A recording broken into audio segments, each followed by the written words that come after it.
And we have our first speaker here. We have Sivan Doveh. And Sivan is a PhD student at the Weizmann Institute under Professor Shimon Ullman.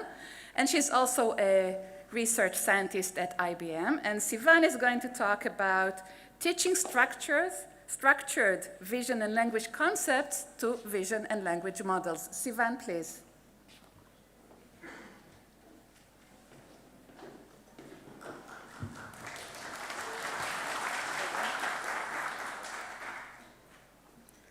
Okay, so hi everyone. My name is Sivan Doveh, and I will talk about a little bit different, improving compositional reasoning in vision language models. So the structure of my presentation will be as follows. First, I will provide an overview of how dual encoder vision language models function. Then I will discuss the compositional reasoning problem associated with these models, and at the end I will present potential solutions to address some of its aspects. One of them called TSVLC and was published at CVPR 23, and one called DAC and was published at NUIRIS 23. So I assume that most of you are familiar with CLIP, but I want to quickly highlight a few points. So CLIP is the, I think, most famous vision language model, and it's a dual encoder vision language model, which was designed and trained to compare images and text. And the model was trained on a massive web dataset of image-text pairs using batch-wise contrastive loss, which minimizes the embedding similarity between the true image-text pairs in contrast to all other possible pairs in the batch. So once this training is completed, one use for the resulting model is a zero-shot classification. And this is done by comparing the image embedding to a set of textual embeddings representing a class description. So only for the purpose of visualization, we can think of the clip joint embedding space after training as shown here. We see phrases such as a photo of a dog eating are farther away from the image than a photo of a cat lying. And this is expected given the contrastive loss that the model was trained with.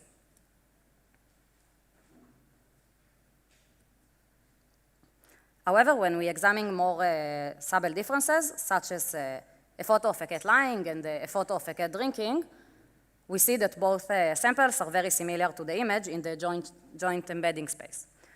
So generally speaking, we see that the model struggles with fine-grained visual or textual differences, and it is very object-dependent, mostly disregarding attributes, relations, actions, etc. And we refer to these as vision language concepts, which are concepts that are both visually in the image and appear in the descriptive text. And we find that these types of VLMs often treat the sentence as a bag of words or a bag of objects.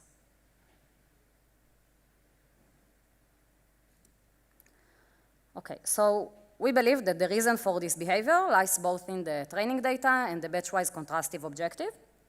On the data side, the clip loss is computed over a random batch of text-image pairs, and the batch is sampled from a data set with a very low chance of two images containing the same set of objects.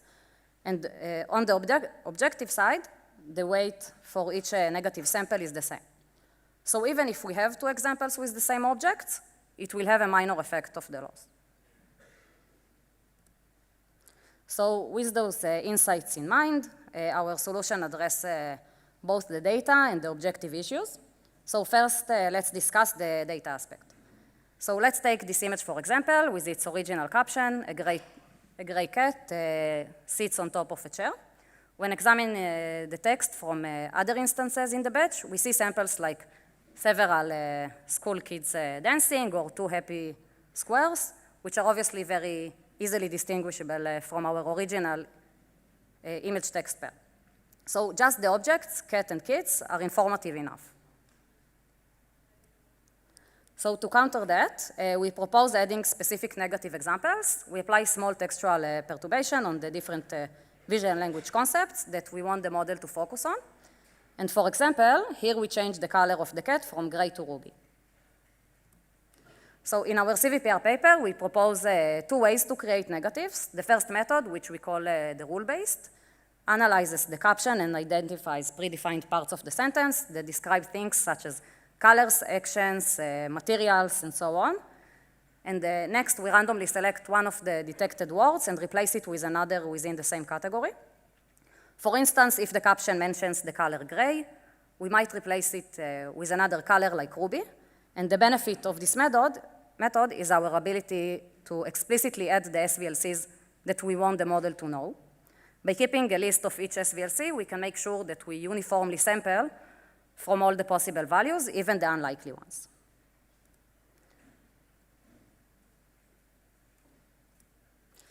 Another way that we use to create negatives is by using LLM, and by doing it, we ensure that the negatives are following natural world distribution. So after generating these negatives, we examine what is the best way to use them while training the model. So initially, we tried adding these negatives as regular samples to the batch, but found that this didn't improve the model's performance on compositional tasks. So after adding instance-wise contrastive loss, forcing the model to focus on the contrast between the positive and our negative examples, we saw significant gains. So if you want more details about the solution, I encourage you to read our CVPR paper. And next, I want to discuss a related issue and our proposed solution. So as we said before, current vision language models rely on large web dataset for VLM training. So when we carefully examine the training data, we see that the captions are noisy.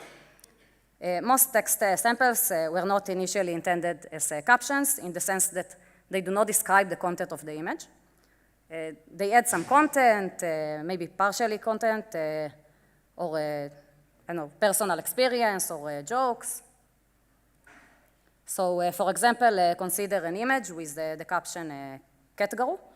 If we try to align this image with that caption in Clip's joint embedding space, we would see that the embedding of that image is being pushed away from the embedding of objects, such as a woman, a cat, a couch, and a TV, and so on.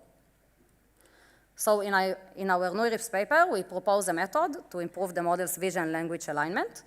We do it by improving the data and replacing the original paired text with more descriptive captions.